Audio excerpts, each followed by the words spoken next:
Sa mapagpalang araw sa ating lahat mga kapatid. Ako muli si Adrian Bernales ng Batch Street. Itong aking daily devotion.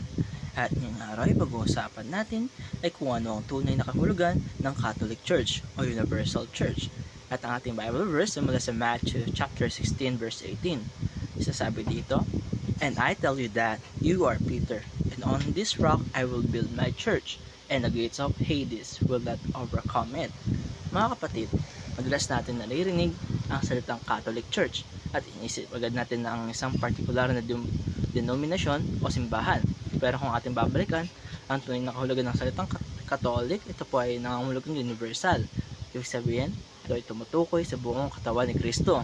Mga tunay na nanampalataya mula sa iba't ibang bansa, lahi at henerasyon na pinagbubuklod ng panampalataya kay Jesus at pinananahan ng banal na espiritu.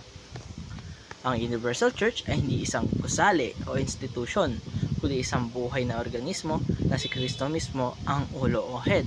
Tulad ng sabi sa Ephesians chapter 4 verse 4 to 6, may isang katawan, isang espiritu, isang Panginoon, isang panampalataya at isang bautismo.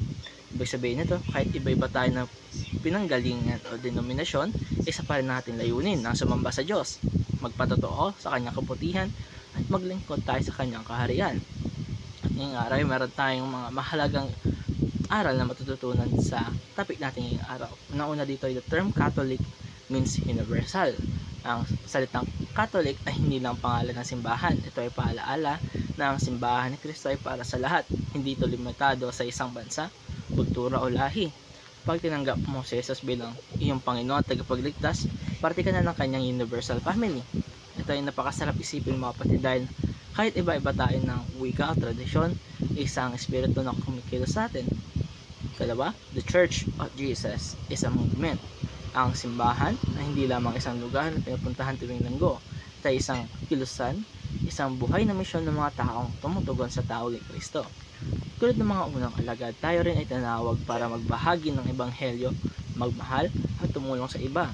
Ang tunay na simbahan ay gumagalaw. Ito ay nakikibahagi sa komunidad, nagmamalasakit sa may hirap at nagdadala ng pag-asa sa mundo. Katatlo at panghuli, the movement of Jesus welcomes you. At higit sa lahat mga kapatid, ang kilusan ni Jesus ay bukas para sa lahat. Walang pinipiling edad, kasarian o pinagmulan. Maaaring sa tingin mo ay hindi ka karapat-dapat, pero tandaan natin lagi, ang biyaya ng Diyos ay sapat para sa lahat. Pag lumapit ka kay Jesus, hindi ka niya itataboy. Sa halip ay ikay kanyang tatanggapin ng may pagmamahal. Kaya kung sa ngayon ay pakiramdam mo ay nag-iisa ka, lagi mong tatatandaan na you belong to something bigger. You are a part of God's universal eternal family.